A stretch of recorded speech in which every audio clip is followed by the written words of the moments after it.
siempre una oposición de verdad, una oposición constitucional, una oposición con coraje, que no tenga precio. Mira, en primer lugar, hubiéramos hecho valer la reforma del 2007, cuando el pueblo le dijo no a tu reforma. Y en esa reforma,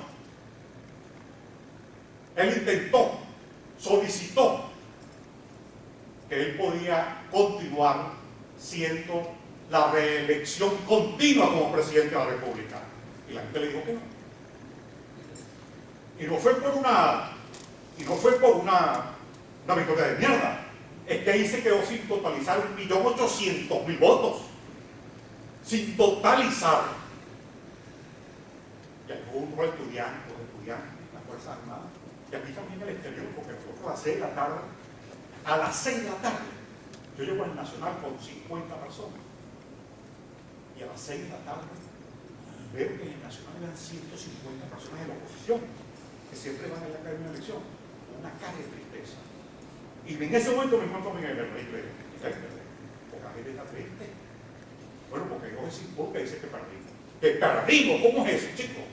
Y nos dimos cuenta que ya arrancó el fraude y comenzamos a activar los mecanismos. Llamamos aquí a mi hermana Yolanda y otros, y a Patricia y el otro, y activamos los mecanismos y llamamos a Radio Caracol, movimos la cosa internacional, y ya días antes se había paralizado el estado Carabobo, Nicaragua, y activamos todo el mecanismo antifraude, más la Fuerza Armada, y logramos que echarla para atrás y reconocer. Pero en los pocos meses, derrotando a Chávez en la reforma, propone una enmienda con el mismo problema de la reelección. Y la oposición acepta. Teodoro y nosotros. Y el grupo de la oposición lo aceptó alrededor de Teodoro. Dice, ¿por qué se hace una enmienda? Y en esa enmienda no se cubrieron las mesas de votación.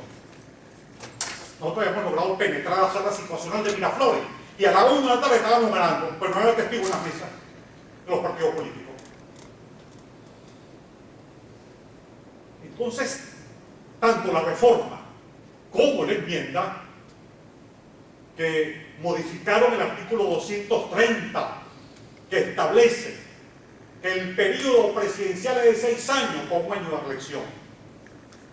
12 años máximo. Yo nunca he estado de acuerdo con eso. Y yo no firmé ese artículo, lo rechacé y no firmé la Constitución por eso y por otras cosas. No firmé la Constitución. Pero el artículo 6 de la Constitución, que es un artículo, son 9 principios que tiene la Constitución. Uno de ellos dice, el artículo 6, que el gobierno es democrático, electivo, alternativo. Entonces tú modificas un artículo, pero estás modificando el principio. Y tú puedes modificar un principio, tienes que hacerlo vía una constituyente, no lo puedes hacer vía un referéndum. Tienes que hacerlo mediante una Asamblea Nacional Constituyente. No lo puedes hacer porque la reforma no puede tocar los principios de la Constitución.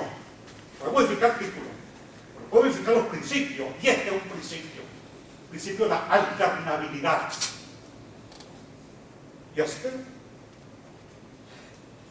entonces, hemos llegado sin una oposición que hubiera luchado por eso y hacer valer su opinión constitucional. Pero ¿cómo llegó a este momento?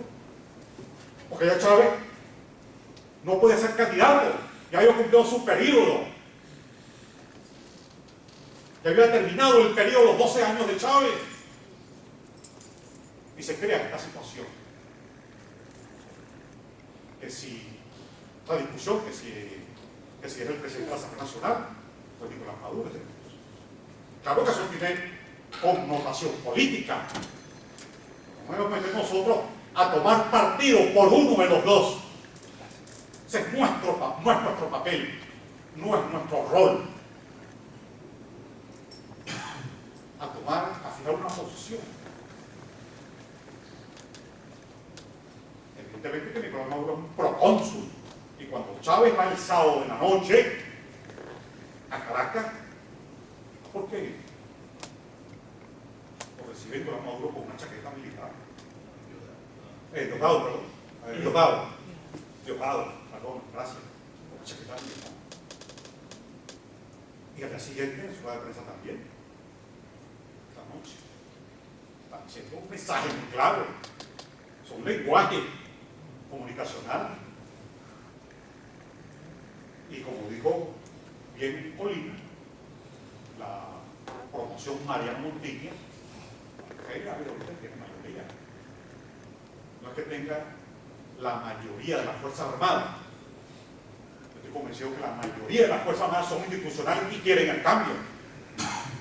Pero evidentemente es un problema que tiene ahí Chávez. Porque cuando Chávez designa por primera vez en 14 años a un presidente encargado, como fue a Nicolás Maduro, lo designó, pero se le abrió un boquete en la vicepresidencia y nombró a Héctor Navarro vicepresidente por un día. Así como aquel papa que había reina por un día en Caracas, por un día. Está llenando un hueco. Es una debilidad frente a Diosdado Cabello que tiene la parte presidente de la Asamblea Nacional y un sector militar. Este problema jurídico, de verdad, nosotros hemos ido al Tribunal Supremo a que se ponga la fundamenta, que es lo constitucional. Pero ¿qué ocurre en el Parlamento Nacional? Que los 67 diputados, aparentemente de oposición, le dan permiso, y que por humanidad con Chávez, tienen los muertos del 11 de abril, los presos políticos, los Guevara detenidos, el crimen de Anderson, los niños Fadul, el padre Piñango, para hablar solamente sin contar la ceremonia de niños, ceremonias con niños, y el tigre, se habla hasta del tigre del paraíso, que se lo rasparon. Si pasa una gallina cerca de Miraflores y se la meten para hacer ceremonia adentro. Entonces, oye, va a tener una oposición entonces primero por humanidad, probando que humanidad tiene mucho. Lo que tiene que hacer es que se va a leer el papel de la Constitución, que se fue la Junta Médica venezolana. Y aún así, va a Cuba, lo ve la Junta Médica y son incapaces de pedirle el informe médico al regreso. ¿Usted cree que actúa el gobierno venezolano? El mocho del CENIAC, caso del CENIAC o Cadivi con los venezolanos, aplastan pidiendo papeles y no tienen una humanidad con la población venezolana. Esto en todo caso es lo constitucional, es lo legal. No se trata de cualquier persona, es la figura de Miraflores. Nadie le pide en el Parlamento el informe. Es una falacia, es una cobardía. Es cobardía. Y por eso, el problema nuestro es la falta de coraje. Y que hay un sector en la oposición que tiene precio y falta de coraje. Después del 7 de octubre, con 25 profesionales e ingenieros de sistema, fuimos al Tribunal Supremo a presentar el recurso de nulidad. Y ahí están documentos, 120 páginas. Les recomiendo que lo lean de verdad. Ahí están, explican los problemas que se tuvieron en ese día en relación al red, al CNE, esas cosas. Bien claro, con lujo de detalle. Y ponemos en duda y decimos que esos resultados no lo aceptamos desde el punto de vista constitucional. Por lo tanto, Hugo Chávez es un presidente ilegal, ilegítimo. Chávez es chimbo. ¿Claro qué? Sabemos lo que hace la Corte. El problema para nosotros es una instancia necesaria para poder ir a una instancia internacional. No estamos moviendo en eso. No estamos moviendo en eso. Estamos trabajando en una instancia internacional. porque el problema es a nivel nacional e internacional. Sin embargo, nosotros hacemos esto y ustedes ven a todos los gobernadores de oposición, y alcaldes, y diputados, y dirigentes, se llenan la boca. Presidente Chávez. ¡Ay, el presidente Chávez! Eso no es. Nosotros no hacemos el trabajo de demostrar que el tipo es ilegal, es ilegítimo, chico, y nosotros le dan la legalidad y la legitimidad. El problema serio que tenemos, ese obstáculo que significa el problema de no digo que son todos, un grupo en la oposición, ese digo de Carlos Caldera. Ya no nosotros, que han saltado la carretera. Bueno, el salto más espectacular fue el de Jorge Manecarra, un salto espectacular, como sin la bocha, y el pañuelito se le salió. Ay, espectacular. William Ojeda, ¿no? Bueno, William Ojeda era un agente. En el 2005 nosotros me acuerdo que era un agente del chavismo. Y se lo dijimos a varias personas. Mi amigo Parzafal hizo de no descubrir.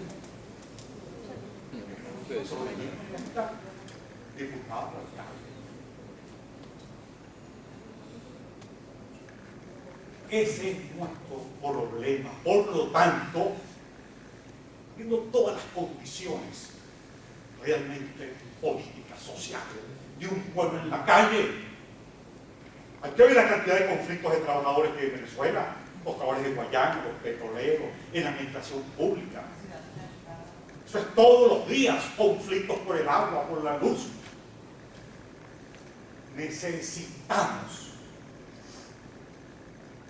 en principio, en el marco de la unidad, construir la verdadera oposición a corto plazo, que sintonice con esa conflictividad, que sintonice con las Fuerzas Armadas. Lo decimos sin temor.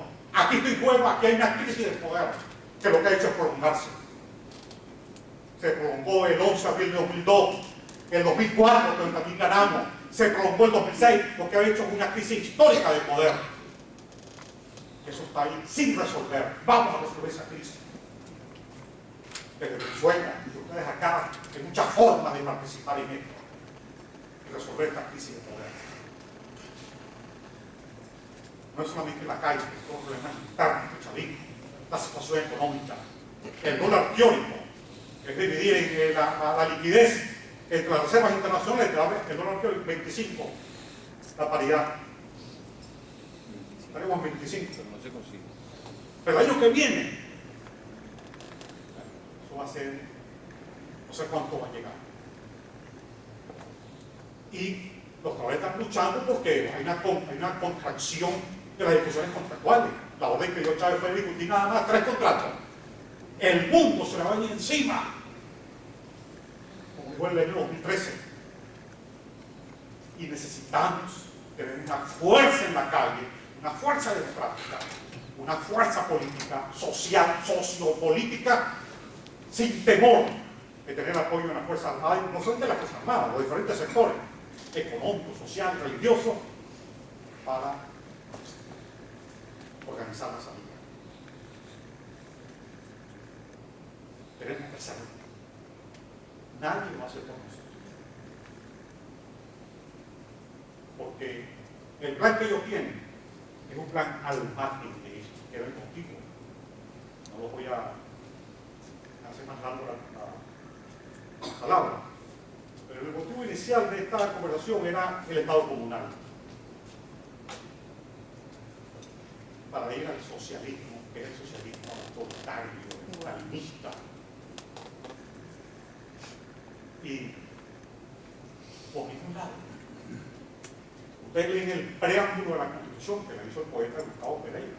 Estaba Ángela constituyente también. Por ningún lado.